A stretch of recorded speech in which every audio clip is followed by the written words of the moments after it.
우리가 이식을 해주면 그 대가로 뭘 받을 수 있죠? 뭐라고? 그럼요?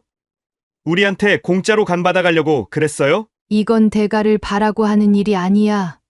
너희 아버지의 생명이 아이고, 진짜 감동적이네. 우리가 원하는 건 단 하나예요. 아버지의 유언장이요. 지금 뭐라고 했니? 아버지가 모든 재산을 우리한테 남기는 유언장이요. 그리고 당신은 상속 포기각서를 써야 해요. 너희는 정말 아버지가 죽음을 앞두고 있는데 재산만 생각해? 현실적으로 생각해봐요. 우리가 외간을 기증해야 하는데 그분은 우리한테 아무것도 해준 게 없어요. 오히려 집에서 쫓아냈죠. 너희 아버지에게 직접 말해. 아버지, 우리가 생각해봤는데요. 간 이식을 해드릴 수 있어요. 하지만 한 가지 조건이 있습니다. 조건. 네. 아버지의 모든 재산을 우리 형제에게 남기는 유언장을 작성해 주셔야 해요. 그리고 심 여사님은 상속권을 포기하는 각서를 써야 합니다. 사연을 듣고 난 후 각자의 의견을 댓글로 남겨주시기 바랍니다. 사소한 댓글이라도 사연자분에게 큰 힘이 될 수 있습니다. 각색될 수 있고 사연자분의 입장에서 구성될 수 있습니다. 심숙희는 전라남도의 작은 어촌 마을에서 태어났습니다. 그녀는 어부였던 아버지와 마을 초등학교 교사였던 어머니 사이에서 외동딸로 자랐습니다. 가난하지만 사랑이 넘치는 가정환경 속에서 그녀는 어릴 때부터 똑똑하고 부지런한 아이였습니다. 아침 일찍 일어나 어머니의 밥상 차리는 일을 돕고 학교에서 돌아오면 바닷가에서 아버지의 그물망을 정리하는 일을 즐겁게 도왔습니다.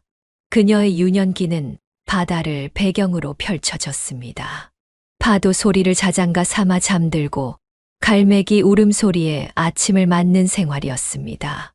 수키야, 너는 커서 이 마을을 벗어나 큰 세상으로 나가야 한다. 아버지는 밤하늘의 별을 가리키며 자주 이렇게 말씀하셨습니다. 가난한 어부의 딸이었지만 그녀의 꿈은 컸습니다. 마을 도서관에서 빌려온 책들을 통해 그녀는 서울이라는 거대한 도시와 그 너머의 세상을 상상했습니다. 중학교 시절 그녀는 불의의 사고로 아버지를 잃었습니다. 풍랑이 심한 날씨에도 생계를 위해 바다에 나갔던 아버지의 배가 돌아오지 않았던 것입니다. 14살의 나이에 가장이 된 심숙희는 학업과 아르바이트를 병행하며 어머니를 도왔습니다. 주말에는 인근 관광지에서 기념품을 팔았고 평일 방과 후에는 식당에서 설거지를 했습니다. 엄마, 내가 꼭 성공해서 편하게 해드릴게요. 그녀의 약속은 결코 빈말이 아니었습니다. 고등학교에서 전교 1등을 놓치지 않았고 마침내 서울의 명문대학교에 장학금을 받고 입학했습니다. 대학 생활은 그녀에게 새로운 세계를 열어주었습니다. 국제무역학을 전공하며 영어와 중국어를 마스터했고 대학 3학년 때는 교환학생으로 1년간 미국에서 공부하는 기회도 얻었습니다. 졸업 후 그녀는 국내 유명 무역회사에 입사했습니다. 성실함과 뛰어난 언어 능력으로 빠르게 승진했고 35세 이미 해외 영업부 팀장이 되었습니다. 그녀의 성공은 어머니에게 더 나은 삶을 제공했습니다. 서울에 좋은 아파트를 마련해 어머니를 모셨고 오랫동안 꿈꿔왔던 세계 여행을 함께 떠나기도 했습니다. 그러나 40살 무렵 그녀는 큰 시련을 맞았습니다. 사랑했던 어머니가 갑작스러운 뇌출혈로 세상을 떠난 것입니다. 동시에 첫 번째 결혼 생활도 실패로 끝났습니다. 남편의 배신을 알게 된 후 그녀는 다시는 누구도 믿지 않겠다고 다짐했습니다. 그녀의 마음엔 어린 시절 바다에서 배웠던 강인함이 있었습니다. 파도가 치면 맞서지 말고 잠시 몸을 낮추었다가 다시 일어나 앞으로 나아가는 법을 알았습니다. 인생은 바다와 같아 때로는 잔잔하고 때로는 격렬하지 하지만 결국엔 모두 지나가는 거야. 어머니의 이 말씀을 가슴에 새기며 심숙희 여사는 홀로 인생의 파도를 헤쳐나갔습니다. 그녀의 강인한 의지와 따뜻한 마음은 어린 시절 바닷가 마을에서 형성된 것이었고, 이것이 그녀의 인생을 지탱하는 큰 힘이 되었습니다. 그녀는 40살 때 첫 번째 결혼 생활 5년 차에서 끝맺음을 해야 했습니다. 한창 경력이 꽃피던 국제무역회사의 해외 영업부 팀장으로 일하며 바쁜 나날을 보내던 그녀는 남편의 배신을 전혀 예상하지 못했습니다. 그녀가 출장으로 집을 비운 사이 남편은 회사 근처 오피스텔에서 젊은 여성과 꾸준히 불륜을 저질러 왔습니다.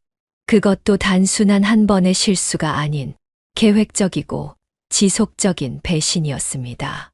그녀가 일본과 중국을 오가며 회사의 해외 사업을 확장시키느라 온 힘을 쏟고 있을 때 그녀의 남편은 그녀의 희생을 무시한 채 다른 여자와 시간을 보내고 있었던 것입니다. 심수키 여사는 우연히 남편의 신용카드 내역을 보게 되었습니다. 같은 오피스텔 관리비가 몇 달째 청구되고 있었고, 그녀가 출장 간 날짜에 맞춰 고급 레스토랑과 호텔 사용 내역이 있었습니다. 도대체 이게 무슨 짓이에요? 어떻게 설명할 건가요? 심수키 여사는 증거 사진들을 테이블 위에 쏟아붓듯 펼쳐놓으며 물었습니다.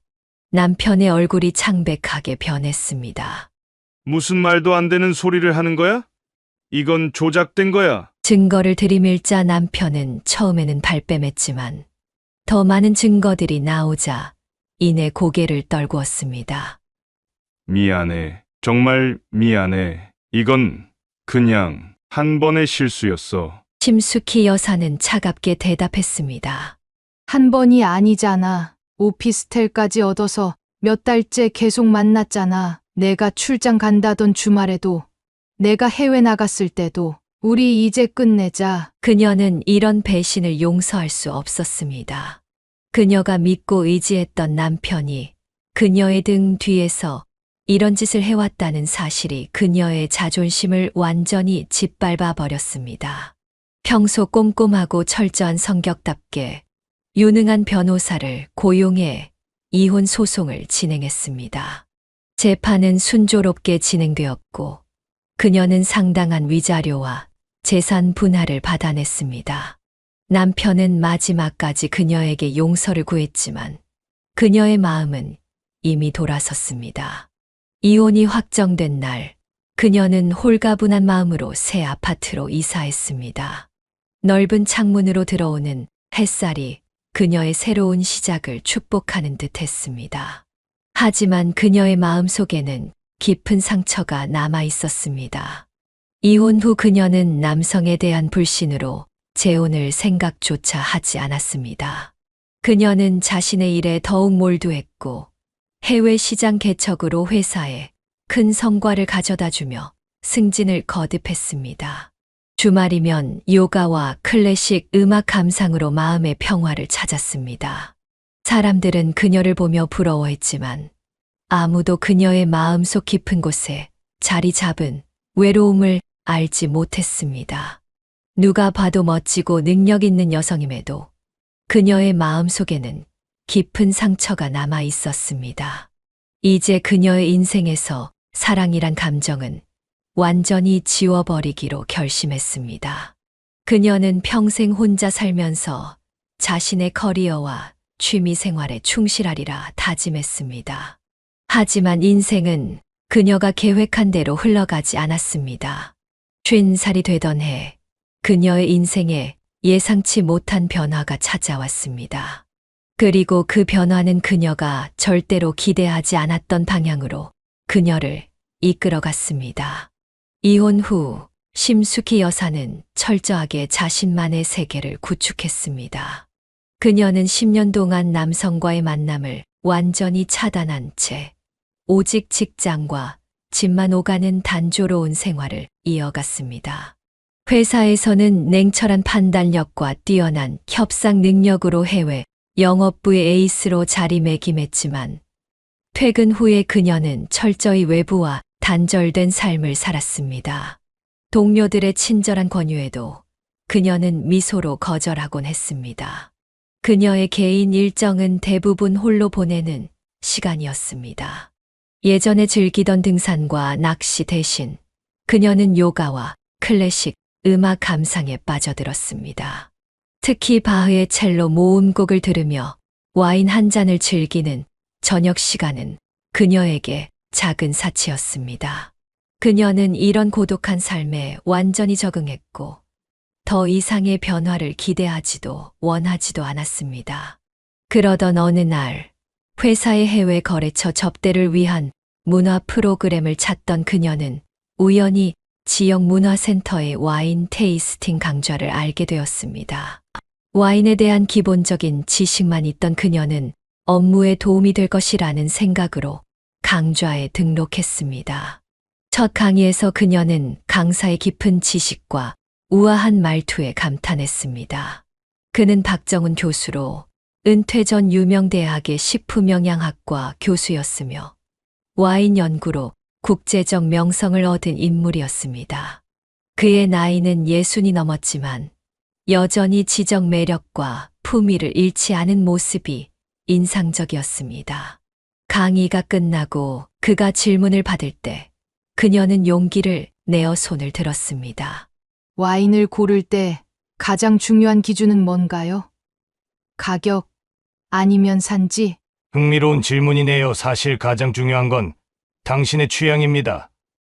와인은 객관적 평가보다 개인의 경험과 기억이 중요하거든요. 강의가 끝난 후 그들은 카페에서 우연히 마주쳤고 자연스럽게 대화를 이어갔습니다. 그렇게 시작된 대화는 와인에서 음악, 철학, 그리고 각자의 인생 이야기로 흘러갔습니다. 그는 5년 전 아내를 암으로 잃었고 두 아들을 키우며 대학에서 학생들을 가르쳤다고 했습니다. 그렇게 매주 화요일 저녁 그들은 와인 강좌 후 함께 저녁을 먹는 루틴을 만들었습니다. 처음에는 순전히 친구로서의 만남이었지만 서서히 그 이상의 감정이 싹트기 시작했습니다. 2년이 지난 어느 날 그가 조심스럽게 마음을 고백했고 그녀도 같은 마음임을 인정했습니다. 52살에 다시 시작된 사랑은 그녀에게 새로운 활력을 불어넣었습니다. 그들은 서로의 집을 오가며 데이트를 즐겼고 6개월 후 그는 그녀에게 프로포즈했습니다. 우리 함께 살면 어떨까? 내 인생에 남은 시간을 너와 함께하고 싶어. 그녀는 망설임 없이 수락했지만 결혼 준비 과정에서 예상치 못한 문제가 생겼습니다. 바로 그의 두 아들이었습니다. 그들은 아버지의 재혼을 달가워하지 않았고 특히 심숙희 여사에 대해 선입견을 갖고 있었습니다. 그럼에도 불구하고 그들은 결혼을 밀어붙였고 작은 결혼식을 올린 후 그의 집에서 함께 살기 시작했습니다. 심숙희 여사는 새로운 가정에서의 행복을 꿈꾸었지만 그녀가 마주한 현실은 생각보다 훨씬 복잡했습니다. 결혼식 다음 날 심숙희 여사는 새 가족과의 삶을 시작하기 위해 박정훈 교수의 집으로 이사했습니다. 그녀는 새로운 가족들과 화목한 관계를 맺고 싶었지만 현실은 그리 달콤하지 않았습니다. 그녀가 들어서는 순간부터 집안의 공기는 싸늘하게 변했습니다. 남편의 두 아들 강호와 강사는 그녀를 보는 순간 얼굴을 찌푸렸습니다.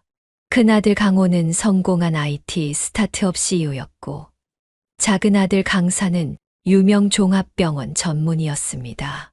그들은 겉으로 보기에 성공한 인물들이었지만 아버지의 재혼에 대한 태도는 놀라울 정도로 유치했습니다.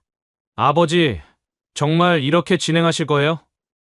고작 인연 만난 여자랑 결혼하시겠다고요? 강호는 결혼식 전에도 여러 차례 반대 의사를 표했습니다. 그는 심숙희 여사를 향해 노골적인 의심의 눈초리를 보냈습니다. 우리 아버지가 평생 모으신 재산이 얼마인지 아세요? 당신이 왜 접근했는지 뻔히 보이니까요. 심숙희 여사는 이런 오해를 풀기 위해 여러 차례 대화를 시도했지만 번번이 무시당했습니다. 남편은 아들들을 설득하려 했지만 그들은 완고했습니다. 아이들이 조금 어려워하는 것 같아. 시간이 지나면 나아질 거야. 박정훈 교수의 낙관적인 말과 달리 상황은 나아지지 않았습니다. 오히려 그녀가 집에 들어온 후 두 아들의 태도는 더욱 노골적으로 변했습니다. 첫 주부터 그들은 그녀의 존재를 완벽하게 무시했습니다. 아침 식사 자리에서 마주쳐도 인사는커녕 눈길조차 주지 않았습니다. 그녀가 말을 걸면 대답 대신 한숨을 내쉬거나 자리를 피했습니다. 어느 날 강산이 지저분한 옷가지를 거실 소파에 던지며 말했습니다. 이거 내일까지 깨끗하게 세탁해놔요. 병원 가기 전에 필요하니까. 뭐라고? 내가 내 아녀야? 심숙희 여사가 당황해서 물었지만 강사는 이미 자기 방으로 들어가 버렸습니다. 그녀는 화가 났지만 가족 화합을 위해 참고 옷을 세탁했습니다. 이런 일은 일상이 되었습니다. 강호와 강사는 그녀에게 빨래, 청소, 식사 준비를 마치 당연한 듯 요구했고 그것도 가장 무례한 방식으로였습니다. 심지어 그들은 심숙희 여사가 만든 음식에 대해서는 늘 불평을 늘어놓았습니다. 이게 뭐야? 어머니가 만들던 요리랑은 비교도 안 되네. 맛이 너무 밍밍한데. 이런 모욕적인 발언들을 들을 때마다 그녀는 남편에게 도움을 청했습니다. 여보, 아이들이 나를 너무 무시해. 이렇게는 못 살겠어. 박정훈 교수는 그때마다 아들들을 불러 이야기했지만 그의 말은 효과가 없었습니다. 아들들은 아버지 앞에서만 잠시 얌전해질 뿐 그가 자리를 비우면 다시 원래대로 돌아왔습니다. 강호의 말은 그저 형식적인 사과였고 강사는 겨우 고개만 끄덕였습니다. 그들의 눈빛에는 여전히 적대감이 가득했습니다. 심숙희 여사는 집에서의 생활이 감옥 같다고 느꼈습니다. 그녀는 직장에서는 존경받는 팀장이었지만 집에서는 하녀 취급을 받았습니다.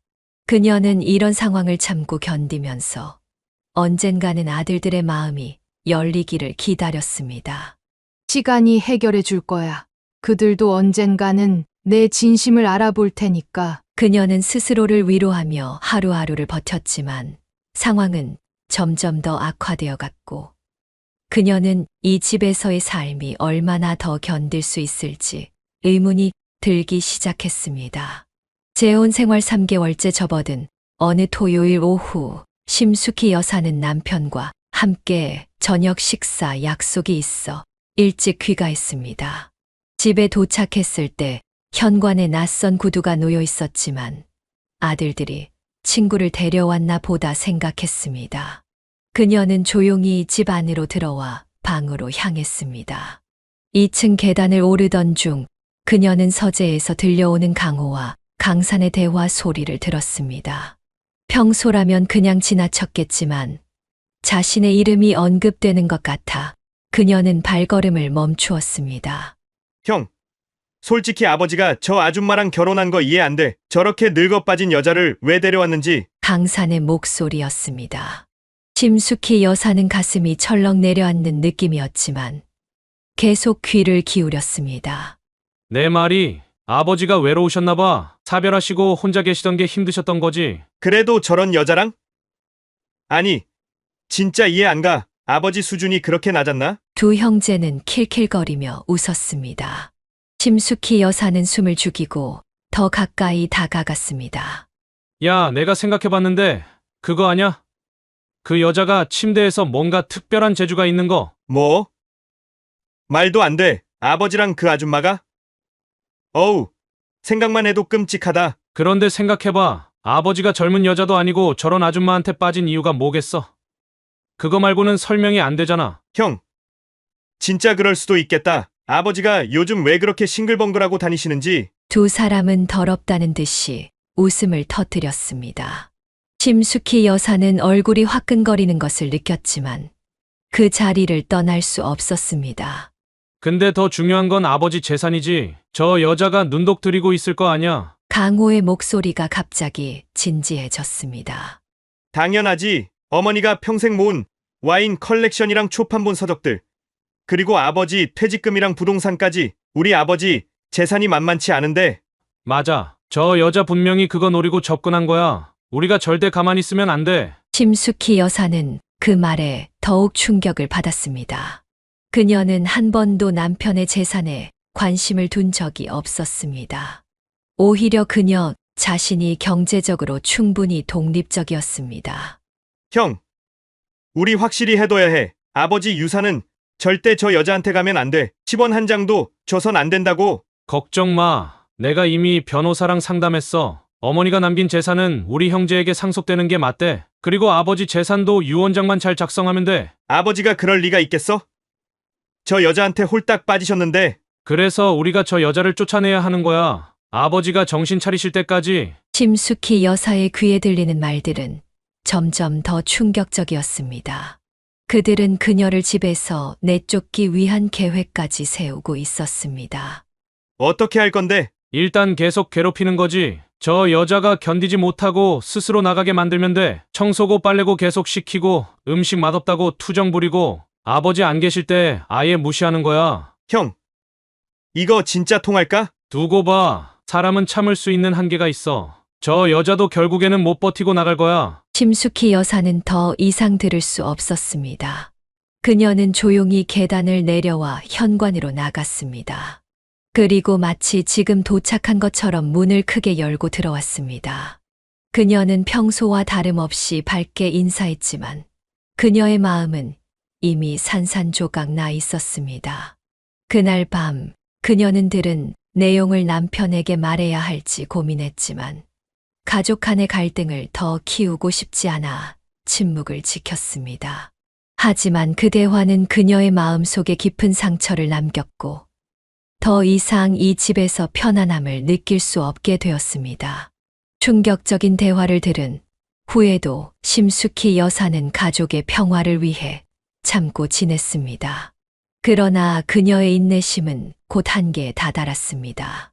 어느 늦은 밤 그녀는 부엌에서 물을 마시기 위해 내려왔다가 현관에서 들려오는 소리에 귀를 기울였습니다. 쉿! 조용히 해. 아버지 깨우면 큰일이야. 강호와 강산이 누군가와 이야기하는 소리였습니다. 심숙희 여사는 조심스럽게 거실 쪽으로 다가갔습니다. 어두운 거실에서 그들은 낯선 남자들과 무언가를 주고받고 있었습니다. 오늘 진 돈 다 갚을게. 다음 주에 더 크게 따서 이자까지 챙겨줄게. 강산이 말했습니다. 낯선 남자는 고개를 저었습니다. 이번이 마지막이야.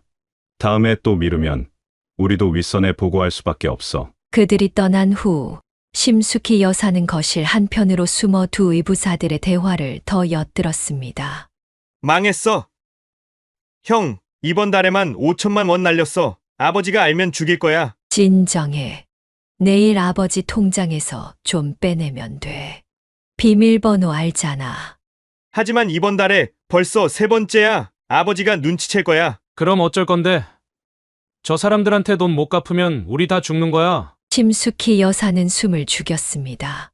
겉으로 보기에 성공한 두 아들이 사실은 심각한 도박 문제를 가지고 있다는 사실이 믿기지 않았습니다.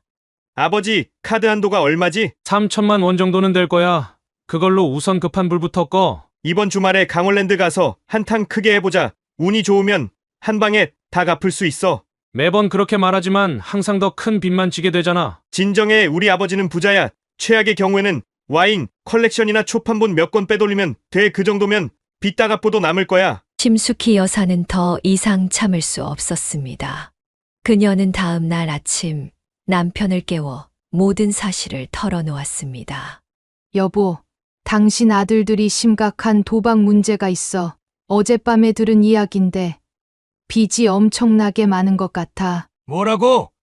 그런 말도 안 되는 소리를. 직접 들었어. 그들이 당신 통장과 카드로 돈을 빼내려는 계획을 세우고 있었어. 심지어 당신의 와인과 책들을 몰래 팔려고 했어. 박정훈 교수의 얼굴이 창백해졌습니다. 그는 즉시 자신의 금융앱을 확인했고 실제로 최근 몇 달간 상당한 금액이 인출된 것을 발견했습니다. 그는 분노와 실망감에 떨며 두 아들을 거실로 불렀습니다. 그들은 아버지의 표정을 보고 즉시 상황을 파악한 듯 했습니다. 아버지, 무슨 일이세요? 너희들 강원랜드에 다니고 있는 거 맞지? 두 아들은 얼굴이 하얗게 변했습니다. 무슨 말씀이세요? 거짓말 그만해. 내 통장에서 돈 빼간 것도 알아? 얼마나 도박을 했는지 다 말해. 방금 전까지 오만하던 두 아들은 갑자기 작아져 버렸습니다. 그들은 서로를 쳐다보더니 결국 모든 것을 인정했습니다. 아버지, 저희가 실수했어요. 하지만 곧 모든 돈을 갚을 수 있을 거예요. 어떻게? 더 큰 도박으로?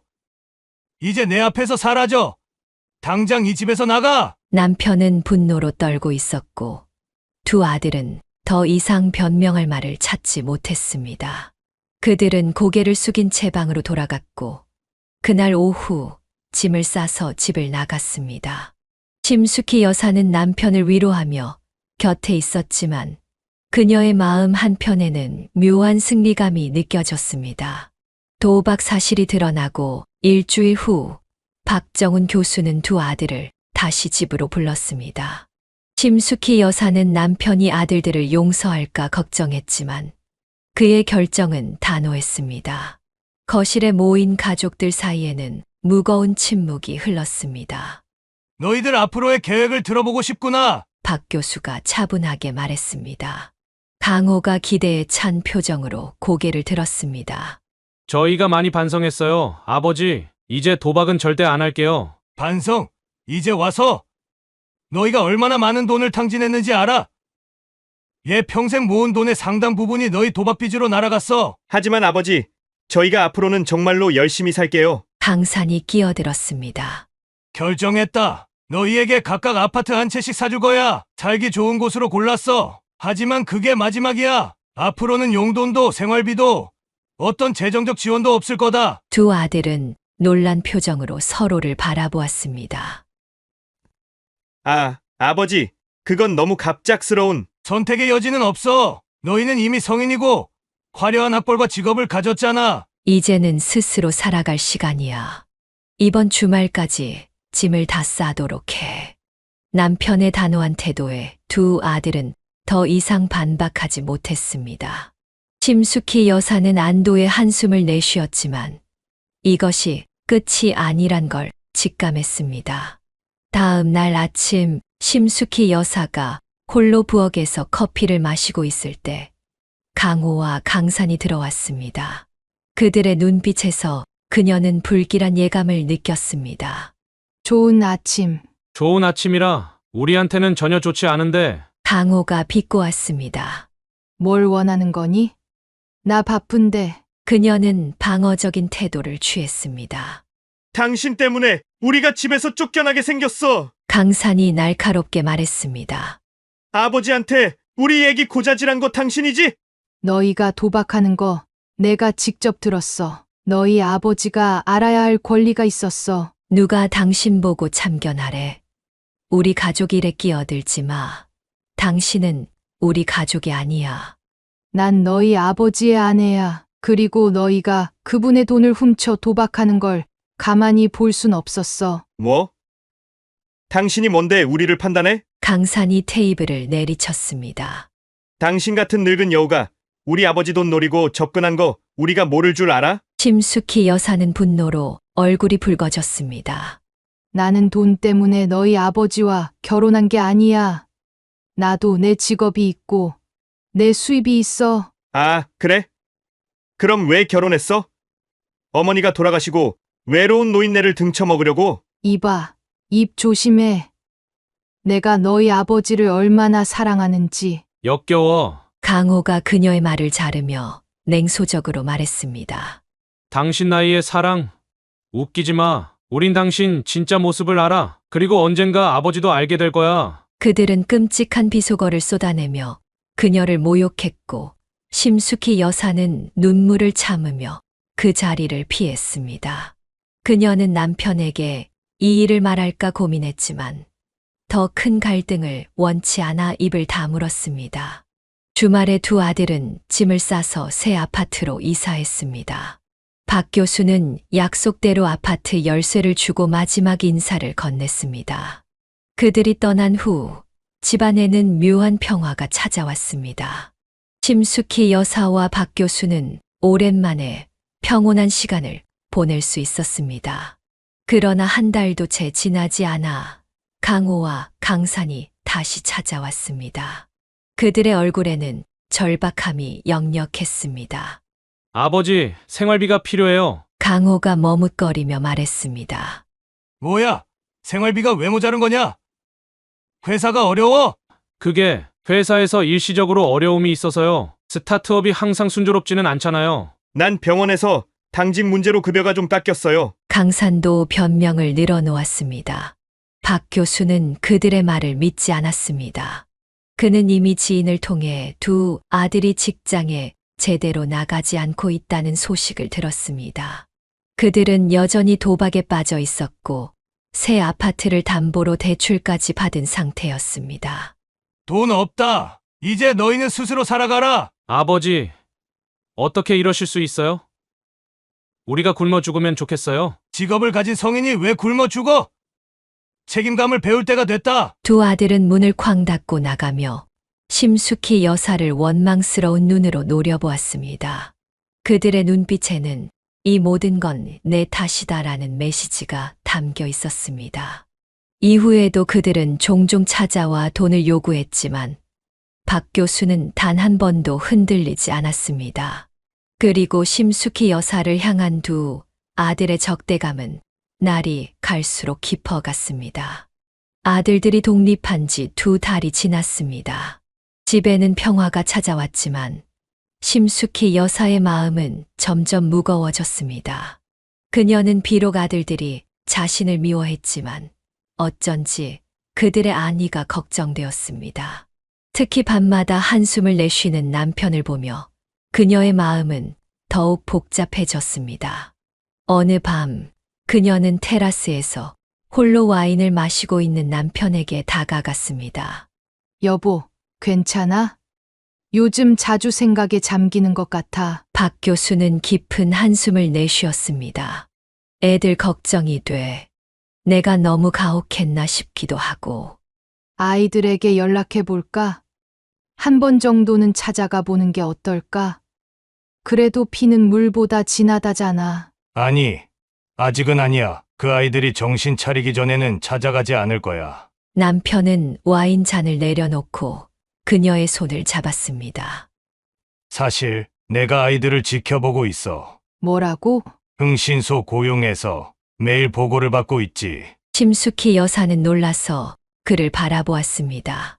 그럼 아이들 상황을 알고 있는 거야? 대충이지만 알고 있어. 강호는 회사에 간간히 나가고 있고 강사는 병원에서 파트타임으로 일하고 있어. 생활은 그럭저럭 하는 것 같아. 그럼 도박은? 남편은 고개를 숙였습니다. 아직도 하는 것 같아. 하지만 예전보다는 덜해. 돈이 없으니 큰 판에는 못 끼는 모양이야. 다음 날 아침 그녀는 출근 준비를 하다가 우연히 남편의 책상 위에 놓인 보고서를 발견했습니다. 강호와 강산, 지난주 고리대금업자와 접촉 확인 상당한 금액의 고금리 대출 의심 두 사람 모두 직장에서 불규칙한 출근 패턴 보임 강산, 병원에서 환자 약물 무단, 처방 의혹 제기됨. 그날 저녁 그녀는 남편에게 진실을 물었습니다. 보고서 봤어. 아이들 상황이 생각보다 더 심각하네. 남편은 놀란 표정을 지었다가 이내 체념한 듯 고개를 끄덕였습니다. 숨기고 싶지 않았는데 너까지 걱정하게 하고 싶지 않았어. 우리가 뭔가 해야 하지 않을까? 그대로 두면 아이들이 더 큰 문제에 빠질 수도 있어. 내가 고민 중이야. 그런데 무턱대고 돈을 주는 건 해결책이 아니야. 그건 그저 도박을 계속할 자금만 주는 거지. 심숙희 여사는 고민에 빠졌습니다. 그녀는 의부자들에게 미움받고 있었지만 그들이 완전히 망가지는 것을 보고 싶지 않았습니다. 그럼 도박 중독 치료를 받게 하는 건 어때? 전문적인 도움이 필요해 보여. 그날 밤 남편은 아들들에게 전화를 걸었지만 둘 다 받지 않았습니다. 문자도 읽지 않았고 이메일도 확인하지 않았습니다. 마치 의도적으로 연락을 피하는 것 같았습니다. 여보, 내가 한번 가볼까? 심숙희 여사가 제안했습니다. 안 돼. 너무 위험할 수 있어. 아이들이 지금 어떤 상태인지 몰라. 그리고 내가 가면 더 적대적으로 나올 수도 있어. 그 후로도 몇 주간 아들들과 연락이 닿지 않자 남편은 점점 더 근심 어린 표정으로 지냈습니다. 응신소도 최근엔 아이들 행방을 제대로 파악하지 못하고 있어. 어느 날 남편이 털어놓았습니다. 심숙희 여사는 이제 정말 걱정이 되었습니다. 그녀는 남편 몰래 자신만의 계획을 세우기 시작했습니다. 직장 동료의 남편이 탐정 일을 한다는 사실을 기억해내고 그에게 비밀리에 아들들의 행방을 찾아달라고 부탁했습니다. 심숙희 여사가 고용한 흥신소에서 아들들의 행방을 찾기 시작한 지 일주일 만에 예상치 못한 일이 벌어졌습니다. 그녀와 남편이 주말을 맞아 전원 별장에서 휴식을 취하고 있을 때 갑작스럽게 현관종이 울렸습니다. 누구지? 오늘 오기로 한 사람 있었나? 심숙희 여사가 물었습니다. 남편은 고개를 저으며 일어났습니다. 아니, 없었는데. 현관문을 열자 강호와 강산이 서 있었습니다. 그들의 모습은 2달 전과는 판이하게 달랐습니다. 항상 깔끔하게 차려입던 그들은 이제 수염이 덥수룩하게 자라고 옷은 구겨진 채였습니다. 특히 눈 밑에 드리운 다크서클이 그들의 피로와 절망을 말해주는 듯 했습니다. 무슨 일이야? 두 아들은 머뭇거리며 거실로 들어왔습니다. 심숙희 여사는 부엌으로 향하며 차라도 내오려 했지만 강호가 그녀를 불렀습니다. 아줌마도 같이 들어주세요. 가족 모두가 알아야 할 이야기예요. 그녀는 놀랐지만 자리에 앉았습니다. 강호가 먼저 입을 열었습니다. 아버지, 우리 지금 아주 큰 문제에 처해 있어요. 어떤 문제? 남편이 차분하게 물었지만 그의 눈빛은 이미 뭔가를 짐작하고 있었습니다. 우리가 아파트를 담보로 대출을 받았어요. 얼마나? 각각 3억씩이요. 남편은 잠시 말을 잃었습니다. 그가 아들들에게 사준 고급 아파트는 각각 7억 원대였습니다. 그 돈으로 뭘 했지? 남편이 무거운 목소리로 물었습니다. 강산이 고개를 숙이며 대답했습니다. 도박도 했고, 비트코인 같은 가상화폐도 투자했고, 해외 선물도 좀 결과는? 다 잃었어요. 그리고 지금 아파트가 경매로 넘어갈 위기에 처해 있어요. 이자도 못 갚고 있거든요. 심숙희 여사는 충격의 말을 잊지 못했습니다. 탐정이 알려준 내용보다 상황이 훨씬 심각했습니다. 그래서 우리한테 뭘 바라는 거지? 아버지, 저희 좀 도와주세요. 학술 연구, 기금 명목으로라도. 제가 시장 조사를 해보니 새로운 AI 스타트업이 유망해 보여요. 거기에 투자하면... 또 투자? 넌 아직도 도박 중독에서 벗어나지 못한 거야! 아니에요. 아버지, 이건 정말 확실한 정보예요. 수익률이 300%까지 올라갈 수 있대요. 강호야, 그런 높은 수익률을 약속하는 건 대부분 사기야. 당신은 끼어들지 말라고! 이건 우리 가족 문제라고! 남편이 단호하게 고개를 저었습니다. 숙희는 내 아내고 이 가족의 일원이야. 그리고 내 대답은 아니오다. 돈 한 푼도 줄 수 없어. 아버지! 강산이 벌떡 일어났습니다. 우리가 길바닥에 나앉게 생겼는데, 그냥 보고만 계실 거예요? 그건 너희 선택의 결과야. 너희는 성인이고 스스로 선택한 길이니 그 결과도 책임져야지. 와, 정말 멋진 아버지시네요. 강호가 비웃었습니다. 자식이 죽어가도 모른 척 하실 건가요? 죽어가다니 오버하지 마. 도박 빚 때문에 아파트 잃는 건 죽는 게 아니야. 다시 시작하면 돼. 직장도 있잖아. 강산이 쓴웃음을 지었습니다. 제가 병원에서 약물 무단 처방 의혹으로 정직 처분받은 거 알고 계세요? 형도 회사가 망해가는 중이고요. 남편은 잠시 충격을 받은 듯했지만 곧 마음을 다잡았습니다. 그래도 내 대답은 변함없어. 돈으로 너희를 도울 수는 없어. 아버지가 낳으셨으면 책임을 져야 하는 거 아닌가요? 강호가 따졌습니다. 우리가 이 세상에 태어나길 원한 적 없어요. 아버지가 원해서 우리를 낳은 거잖아요. 너희는 30이 넘은 성인들이야. 부모의 책임엔 한계가 있어. 게다가 나는 너희를 성인이 될 때까지 최선을 다해 키웠어. 좋은 교육도 받게 했고 시작할 자본도 충분히 줬지. 이제는 너희 스스로 살아갈 시간이야. 두 아들은 분노와 좌절감에 차서 자리에서 일어났습니다. 그들은 심숙희 여사를 원망스러운 눈으로 쳐다보았습니다. 다 당신 때문이에요. 당신이 우리 가족을 망쳤어요. 그만해. 수키는 아무 잘못도 없어. 오히려 너희가 그녀에게 사과해야 할 판이야. 뭐라고요? 저 여우한테 사과하라고요? 당장 나가. 내 앞에서 사라져. 두 아들은 더 이상 말을 하지 않고 문을 쾅 닫고 나갔습니다. 심숙희 여사는 남편의 손을 잡았습니다. 정말 괜찮은 거야? 만약 아이들이 정말 위험에 처하면 걱정 마. 남편이 그녀의 손을 꼭 쥐었습니다. 내가 아들들을 지켜보고 있을 거야. 하지만 그들이 책임감을 배우기 전에는 돈으로 도울 수 없어. 그건 오히려 그들을 망치는 일이니까. 심숙희 여사는 남편의 결정을 존중했지만 그녀의 마음 한편에서는 불안감이 자라고 있었습니다. 그녀는 아들들이 어떤 극단적인 선택을 할지, 또 그들이 얼마나 깊은 수렁에 빠져 있는지 걱정되었습니다. 아들들의 방문 이후 한 달이 지났습니다. 심숙희 여사와 남편은 일상을 되찾으려 노력했지만 무언가 불길한 그림자가 그들 위에 드리워진 듯했습니다. 특히 남편은 최근 들어 점점 더 피곤해 보였고 식욕도 줄어들었습니다. 어느 아침 심숙희 여사는 남편이 잠든 사이 몰래 일어나 아침 식사를 준비하고 있었습니다. 따뜻한 죽과 신선한 과일을 정성스럽게 차린 후 그녀는 남편을 깨우러 침실로 향했습니다. 여보, 일어나 아침 준비됐어. 그녀가 부드럽게 불렀지만 남편은 평소와 달리 신음소리를 내며 천천히 몸을 일으켰습니다. 괜찮아?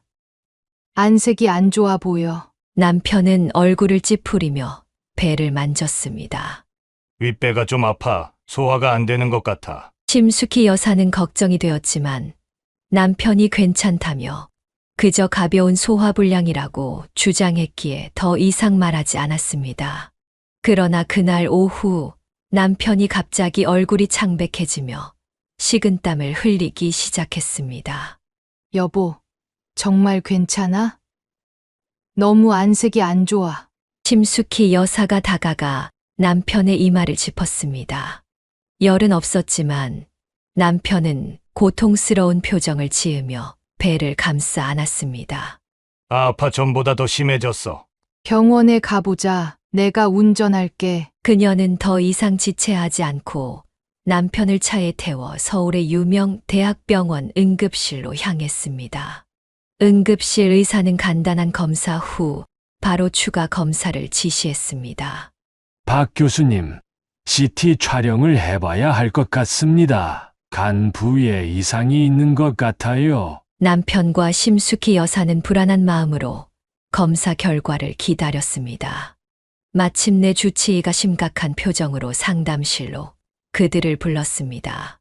결과가 나왔습니다. 박 교수님, 유감스럽게도 간에 상당히 큰 종양이 발견됐습니다. 의사의 목소리가 멀리서 들리는 것 같았습니다.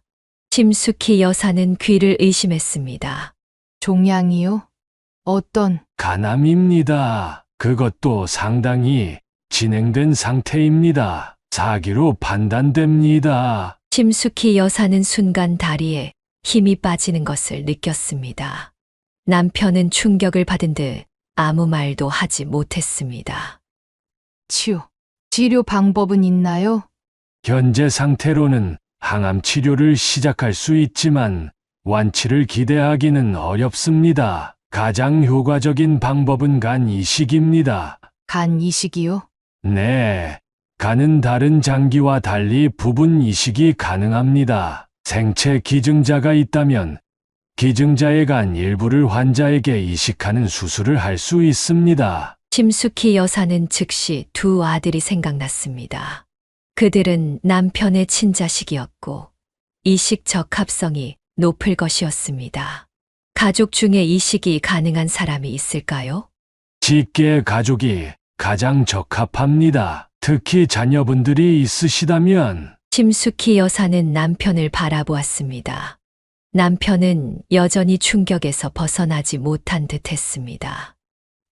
우리 아들들이 있어요. 2명이요. 그날 밤 그들은 병실에서 무거운 침묵 속에 있었습니다. 남편은 창밖만 바라보고 있었고 심숙희 여사는 그의 손을 꼭 잡고 있었습니다. 아들들에게 연락해야 해.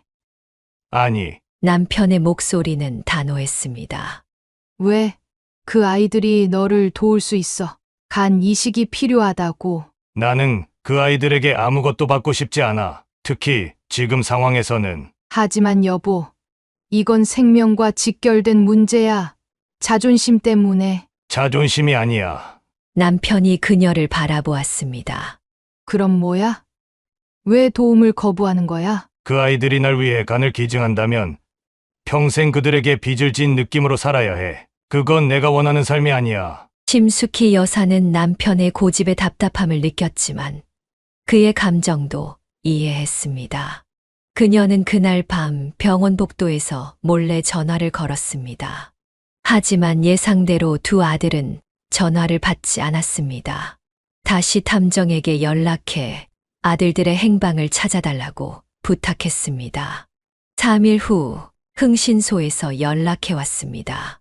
강호와 강사는 아직 서울에 있었고 친구의 집에 머물고 있었습니다. 심숙희 여사는 남편 몰래 아들들을 만나기로 결심했습니다. 아버지가 가난 말기예요. 간 이식이 필요해요. 그녀의 말에 두 아들은 놀란 듯 했지만 곧 냉담한 표정으로 변했습니다. 그래서요? 저희 보고 뭘 어쩌라는 거죠? 심숙희 여사는 깊은 한숨을 내쉬었습니다. 너희들이 검사를 받아줬으면 해. 혹시 이식이 가능하다면. 심숙희 여사의 소식을 들은 강호와 강사는 다음 날 병원을 찾아왔습니다. 그녀는 남편의 병실 앞에서 그들을 맞이했습니다. 두 아들의 얼굴에는 걱정보다는 계산적인 표정이 역력했습니다. 아버지 상태가 어떤데요? 강호가 냉랭하게 물었습니다. 많이 안 좋아. 의사 말로는 간 이식만이 유일한 희망이래. 심숙희 여사는 조심스럽게 대답했습니다. 그들이 아버지의 상태를 걱정해 주기를 바라는 마음이 있었습니다. 암이 많이 진행됐다면서요? 강산이 물었습니다. 응, 사기야. 근데 다행히 다른 장기로 전이는 아직 안 됐대. 그래서 간 이식을 받으면 회복 가능성이 높다고. 강호가 비웃듯 웃었습니다. 재미있네요. 우리를 내쫓더니 이제 와서 간을 달라고? 심숙희 여사는 당혹스러웠습니다. 이건 단순한 문제가 아니야. 너희 아버지 생명이 위험해. 그래서요? 그게 우리랑 무슨 상관이죠? 강산이 차갑게 대꾸했습니다. 너희는 그분의 아들들이잖아. 어떻게 그런 말을. 강호가 그녀의 말을 자르며 병실로 향했습니다. 한번 보고 싶네요. 우리 아버지가 어떤 상태인지. 그들이 병실에 들어서자 남편은 놀란 표정으로 그들을 바라보았습니다. 창백한 얼굴로 누워있는 남편의 모습에 두 아들도 잠시 충격을 받은 듯 했습니다. 아버지, 강호가 침대 옆으로 다가갔습니다. 너희 왜 왔니? 남편이 힘없는 목소리로 물었습니다. 저 아줌마한테 들었어요. 아버지 상태. 그래. 하지만 내가 너희에게 도움을 청한 건 아니야. 남편은 여전히 자존심을 내세웠습니다. 알고 있어요. 하지만 아버지, 이런 상황에서는 가족이 함께 해야죠. 남편은 그들의 태도에 안심하는 듯 했지만 심숙희 여사는 두 아들의 눈빛에서 진정성을 느끼지 못했습니다. 의사가 들어와 남편의 상태를 점검한 후 그들은 상담실로 자리를 옮겼습니다. 의사는 간 이식의 필요성과 절차에 대해 상세히 설명했습니다. 두 분이 아드님이시라면 검사를 받아보는 게 좋을 것 같습니다. 친가족은 이식 적합성이 높거든요. 의사가 나간 후 두 아들은 갑자기 태도를 바꾸었습니다. 우리가 이식을 해주면 그 대가로 뭘 받을 수 있죠? 강호가 직설적으로 물었습니다. 뭐라고? 심숙희 여사가 놀라 되물었습니다. 그럼요? 우리한테 공짜로 간 받아가려고 그랬어요? 강산이 비웃었습니다. 이건 대가를 바라고 하는 일이 아니야. 너희 아버지의 생명이 아이고, 진짜 감동적이네. 강호가 조롱했습니다. 우리가 원하는 건 단 하나예요. 아버지의 유언장이요. 심숙희 여사는 충격의 말을 잊지 못했습니다. 지금 뭐라고 했니? 아버지가 모든 재산을 우리한테 남기는 유언장이요. 그리고 당신은 상속 포기 각서를 써야 해요. 그들의 차가운 계산에 심숙희 여사는 분노가 치밀었습니다. 너희는 정말 아버지가 죽음을 앞두고 있는데 재산만 생각해? 현실적으로 생각해봐요. 우리가 외간을 기증해야 하는데 그분은 우리한테 아무것도 해준 게 없어요. 오히려 집에서 쫓아냈죠. 강산이 냉정하게 말했습니다. 심숙희 여사는 더 이상 참을 수 없었습니다. 너희 아버지에게 직접 말해. 그들은 다시 병실로 향했습니다. 남편은 잠시 눈을 감고 있다가 그들이 들어오자 천천히 눈을 떴습니다. 아버지, 우리가 생각해봤는데요. 강호가 시작했습니다. 간 이식을 해드릴 수 있어요. 하지만 한 가지 조건이 있습니다. 조건. 남편이 힘없이 물었습니다. 네. 아버지의 모든 재산을 우리 형제에게 남기는 유언장을 작성해 주셔야 해요. 그리고 심 여사님은 상속권을 포기하는 각서를 써야 합니다. 남편의 얼굴에 분노가 스쳤습니다. 지금 내 병을 이용해 협박하는 거냐? 협박이 아니라 거래죠. 아버지, 강산이 냉정하게 말했습니다. 물러가라. 당장 내 앞에서 사라져! 남편이 갑자기 소리쳤습니다. 아버지, 진정하세요. 건강에 안 좋아요. 너희는 내 아들이 아니야. 어서 나가! 아버지, 그러지 마세요. 우리가 간을 기증할 유일한 사람들이에요. 필요 없어. 차라리 죽는 게 낫다. 남편의 단호한 태도에 두 아들은 잠시 당황했지만 곧 태도를 바꿨습니다. 좋아요. 그럼 아버지 혼자 죽어가세요. 하지만 알아두세요. 아버지 재산은 이미 심여사 앞으로 넘어갔다고 해도 우리가 법적으로 문제 삼을 거예요. 그들이 나가자 남편은 힘이 빠진 듯 침대에 기대었습니다. 심숙희 여사는 그의 손을 잡고 위로했지만 마음속으로는 이 상황을 어떻게 해결해야 할지 막막했습니다. 병원에서의 충격적인 만남 이후 심숙희 여사는 이틀 동안 잠을 이루지 못했습니다. 그녀는 남편의 병실에 앉아 그의 창백한 얼굴을 지켜보며 온갖 생각을 했습니다. 결국 그녀는 어려운 결정을 내렸습니다. 남편의 생명이 재산보다 중요했습니다. 그녀는 남편 몰래 두 아들에게 연락했습니다. 이야기하고 싶은 게 있으니 조용히 만났으면 좋겠다. 심숙희 여사의 문자에 강호가 곧바로 답장을 보냈습니다. 어디서? 그녀는 강남의 조용한 고급 레스토랑을 제안했고 그날 저녁 두 아들을 따로 만났습니다. 강호가 먼저 도착해 있었습니다. 무슨 일로 날 부른 거죠? 강호가 차가운 눈빛으로 물었습니다. 거래하려고. 심숙희 여사는 단도직입적으로 말했습니다. 오, 재미있네요. 어떤 거래요? 너희 아버지 살리고 싶어. 그래서 내가 가진 모든 재산을 너희에게 넘겨줄게. 강호는 놀란 듯 눈을 크게 떴다가 이내 비웃었습니다. 지금 장난해요?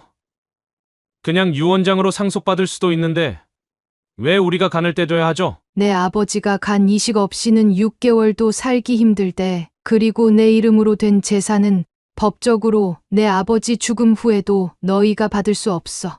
심숙희 여사는 냉정하게 사실을 전했습니다. 흥미롭네요. 그럼 어떻게 진행해요? 너희 둘 중 하나가 간 검사를 받고 적합하면 이식 수술을 해. 그날 내가 모든 재산을 너희에게 넘기는 서류에 서명할게. 강호는 잠시 생각에 잠겼습니다. 어떻게 믿을 수 있죠? 당신이 약속을 지킬 거라고? 넌 내가 남편을 얼마나 사랑하는지 몰라. 그 사람 살리는 게 내 유일한 목표야. 심숙희 여사의 진심 어린 말에 강호도 잠시 흔들리는 듯 했습니다. 그때 강산이 도착했고 강호는 동생에게 제안을 설명했습니다.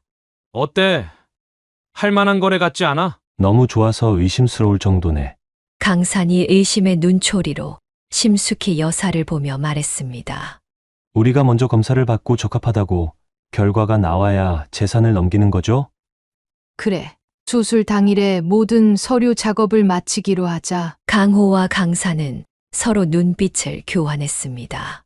좋아요. 내가 검사 받을게요. 강호가 마침내 말했습니다. 다음 날 강호는 병원에서 검사를 받았고 결과는 적합했습니다.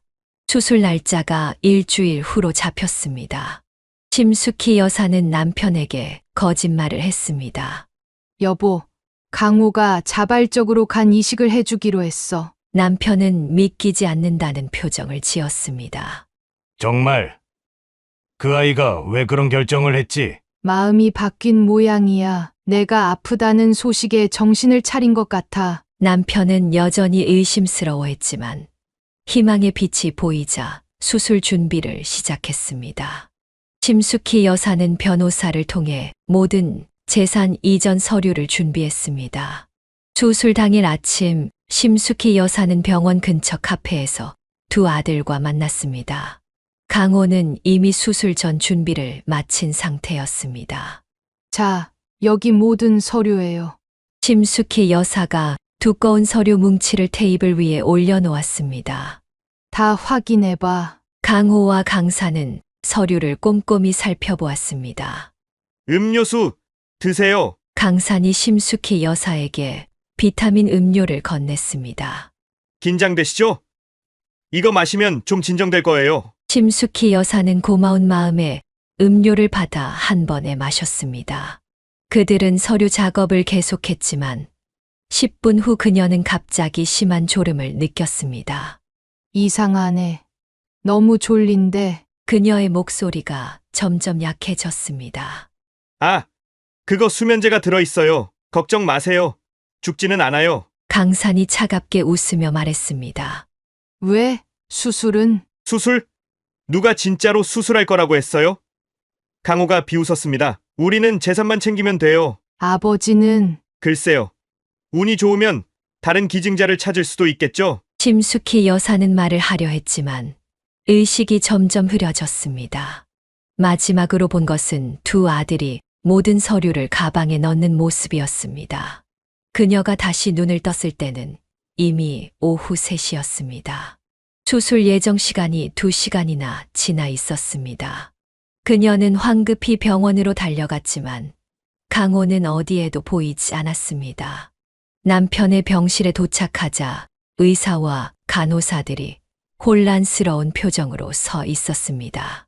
신 여사님, 어디 계셨어요? 강호 씨가 수술 직전에 사라졌어요. 심숙희 여사는 그 자리에 주저앉고 말았습니다. 그녀는 모든 것을 잃었습니다.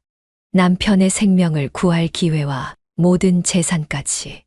그리고 그날 밤 두 아들이 이미 해외로 출국했다는 소식을 들었습니다. 심숙희 여사는 병원 복도에 주저앉아 아무것도 할 수 없는 절망감에 빠졌습니다. 두 아들은 그녀의 모든 재산을 가지고 사라졌고 남편은 시간이 갈수록 상태가 악화되고 있었습니다. 그녀는 불현듯 자신이 이 모든 상황의 원인이라는 생각에 괴로웠습니다. 내가 너무 경솔했어. 그 아이들을 믿으면 안 됐는데. 병실로 돌아간 그녀는 남편에게 모든 사실을 털어놓았습니다. 남편은 처음에는 충격을 받았지만 이내 그녀의 손을 꼭 잡아주었습니다. 괜찮아. 내가 날 살리려고 한 거잖아. 심숙희 여사는 즉시 행동에 나섰습니다. 우선 자신이 간 기증자가 될 수 있는지 검사를 받았지만 적합하지 않다는 결과가 나왔습니다. 다음으로 그녀는 2명의 탐정을 고용해 아들들의 행방을 추적했고 동시에 병원 네트워크를 통해 간 기증자를 찾기 위해 노력했습니다. 한 주가 지났을 때 남편의 상태는 급격히 악화되었습니다. 의사들은 더 이상 시간이 없다고 경고했습니다. 심숙희 여사는 마지막 희망으로 병원 측에 간 이식 대기자 명단에 우선순위를 높여달라고 간청했습니다. 그러던 어느 새벽 병원에서 급한 전화가 왔습니다. 심 여사님, 지금 바로 병원으로 오셔야 합니다. 중요한 소식이 있습니다. 병원에 도착한 그녀를 의사가 긴급히 상담실로 불렀습니다. 심 여사님, 믿기 힘든 소식이 있습니다. 의사의 표정이 복잡했습니다. 태국과 말레이시아 국경 근처에서 한국인 2명이 탄 차량이 심각한 사고를 당했습니다. 강호 씨는 뇌사 상태이고 강산 씨는 현장에서 사망했습니다. 우리 아들들이요? 심숙희 여사는 충격의 말을 잊지 못했습니다. 네. 현지 병원에서 강호 씨의 생명 유지 장치를 가동 중입니다. 그의 신분증에 장기 기증 의사 표시가 있어 현지 병원에서 연락해 왔습니다. 한국 영사관이 확인 후 저희에게 알려줬습니다. 그럼 간 이식이 네, 가능합니다. 강호 씨가 뇌사 상태이지만 장기는 건강합니다. 이식을 위해 그를 긴급 이송하고 있습니다. 법적 절차는 영사관에서 진행 중입니다. 심숙희 여사는 복잡한 감정에 휩싸였습니다.